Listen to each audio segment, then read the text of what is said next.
Você está comigo aqui na Catedral Presbiteriana do Rio de Janeiro, ao lado desse monumento escultório que expressa, que relata, que retrata a chegada de Simonton e sua esposa ao nosso país. Diante desse cenário é que eu quero compartilhar com você uma linda mensagem a respeito do quanto Deus faz aquilo que é impossível aos olhos humanos. Quero ler com você o livro do Êxodo, no capítulo 3, versos 7 e 8, apenas a primeira parte, diz assim: Disse ainda o Senhor, certamente vi a aflição do meu povo que está no Egito e ouvi o seu clamor por causa dos seus exatores. Conheço-lhe o sofrimento. Por isso desci, a fim de livrá-lo da mão dos egípcios e para fazê-lo subir daquela terra a uma terra boa e ampla, terra que emana leite e mel. Eu gostaria de falar com você a respeito do quanto o nosso Deus opera segundo o que transcende a lógica humana. O quanto Deus fala e age para além daquilo que a nossa consciência, a nossa capacidade reflexiva é capaz de ordenar e sistematizar e entender. O apóstolo Paulo, diante da certeza de que o nosso Deus age muito além da capacidade lógico-aristotélica da mente humana, que age muito além das circunstâncias e dos limites apresentados pela natureza da vida humana, o apóstolo Paulo vai elaborar aos Romanos, no capítulo 11, a partir dos versos 33 e 34, quando ele diz: ó profundidade da riqueza, como da sabedoria, como do conhecimento de Deus. Quem foi que primeiro deu a ele para que lhe venha a ser restituído? O apóstolo Paulo, diante de quem é Deus, do conhecimento de Deus, da onisciência de Deus, ele vai afirmar: não há condições de a lógica humana dar conta disso. É perfeito pensar a respeito deste Deus que transcende a lógica humana. Entender que nós servimos a este Deus porque Ele se revelou a nós e não porque nós o buscamos, porque nós não teríamos condições de decifrar o caminho direto ao coração dEle, se Ele não se revelasse a nós. E é lindo pensar sobre isso, a respeito desse Deus que transcende toda e qualquer lógica aristotélica e que não é circunscrito a qualquer tipo de limitação às quais nós somos limitados. O texto que nós lemos do livro do Êxodo, no capítulo 3, fala do chamado de Moisés. Vamos pensar juntos sobre este contexto? Moisés, um homem comum chamado por Deus para libertar o seu povo do maior império da sua época. Veja, não era meramente um homem libertando alguém de um outro homem. Era um homem libertando alguém de um império. Era um homem libertando um povo de um império. E o Senhor o manda ir, fugindo à lógica do homem. E Moisés então diz: mas como assim, Senhor? E Deus fala que se manifestaria com milagres por meio da vida de Moisés.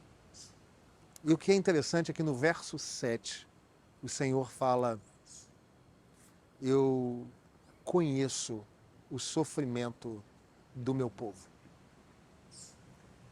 Isso é lindo porque isso nos revela que Deus não é somente o Deus criador, Ele é também o sustentador.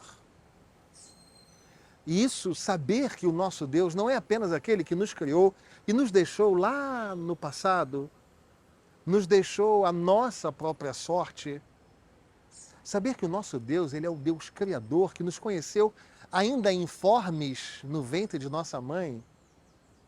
Isso é lindo, isso é maravilhoso, mas é ainda mais gostoso saber que esse Deus não é apenas aquele que nos criou, mas é aquele que está conosco todos os dias. É aquele que sustenta a nossa vida, que mantém as nossas relações, que está conosco.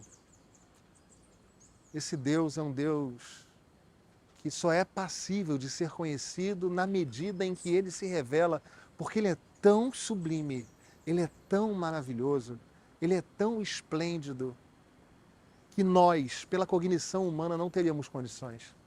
Como assim? Um Deus que nos criou? Mas como assim? Um Deus que está com a gente todos os dias? Um Deus que nos acompanha, que é o Deus Emanuel? Eu gostaria que você entendesse isto, que você tivesse isso no seu coração. Mais do que o Deus que criou você, mais do que o Deus que escreveu todos os seus dias, quando nenhum deles havia ainda, você serve a um Deus que sustenta você. Sua vida está nas mãos do Todo-Poderoso. A história da sua jornada, o senso de necessidade que nós temos como humanos, só pode ser plenamente satisfeito diante do Deus que sustenta a nossa vida. O nosso Deus é um Deus criador, mas também sustentador. Mas este texto nos faz ver que ele também é majestoso, mas palpável. O texto diz que Deus conhece o seu povo, que viu a aflição do seu povo.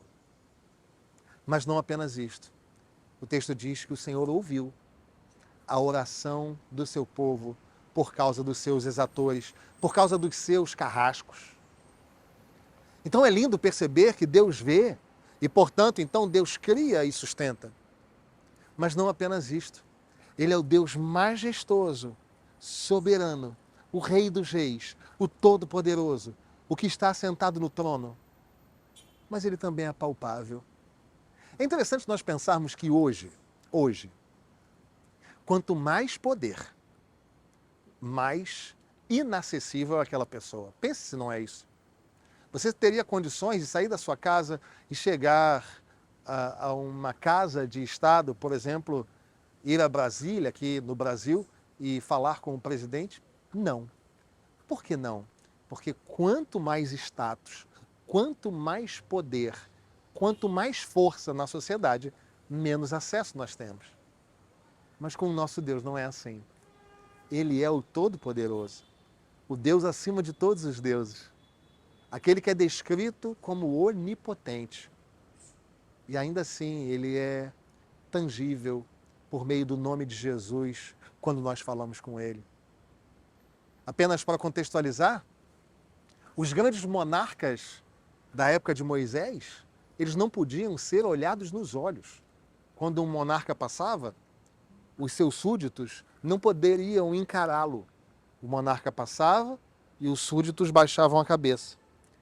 Porque quanto mais poder, menos acesso, até aos olhos. Mas o nosso Deus não é assim. O nosso Deus é acessível. O nosso Deus ouve as nossas orações. O nosso Deus sabe das nossas angústias, porque Ele nos criou e porque Ele nos mantém, porque Ele nos criou e porque Ele nos sustenta.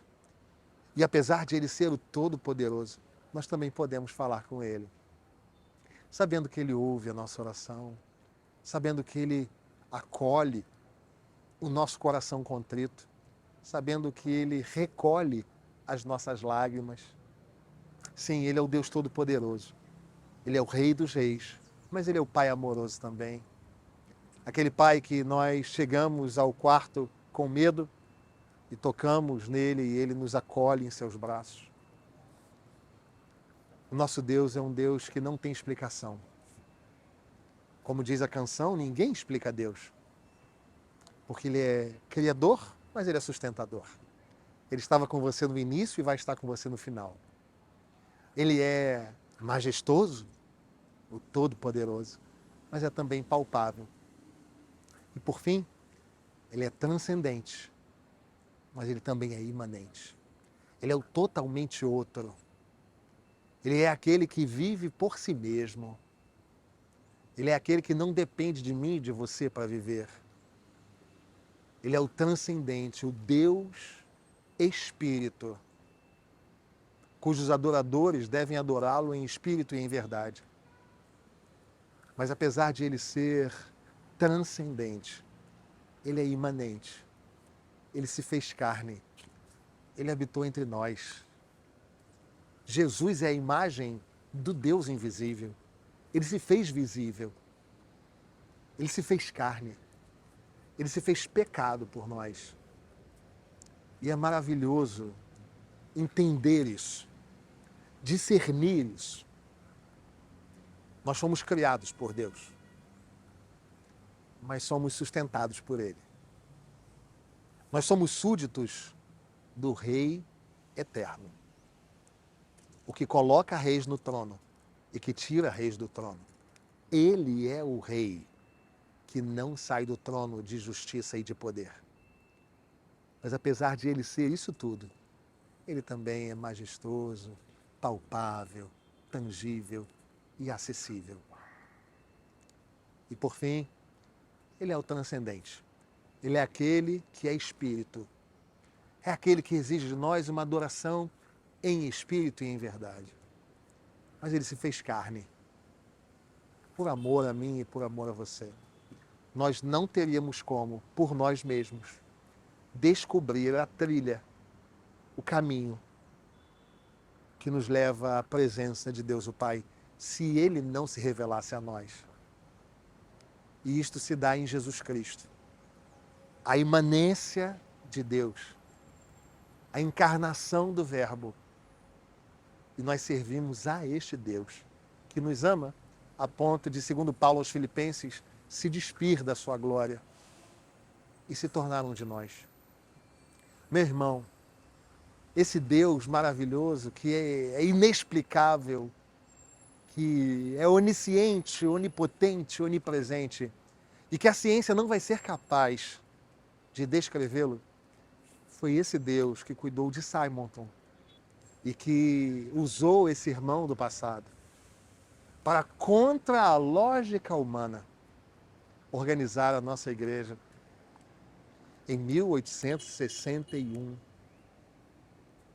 E a partir de então, o presbiterianismo chegar ao solo nacional. Somente um Deus inexplicável, maravilhosamente soberano, seria capaz de usar um homem para mudar a história de uma nação. Que Deus te use. Porque esse mesmo Deus que usou Simonton é o Deus que quer usar a mim e quer usar você. Ele é criador e sustentador. Ele é majestoso e palpável. Ele é transcendente e imanente. Que Deus te abençoe. Até o próximo vídeo. Espero você aqui no meu canal. Deus te use.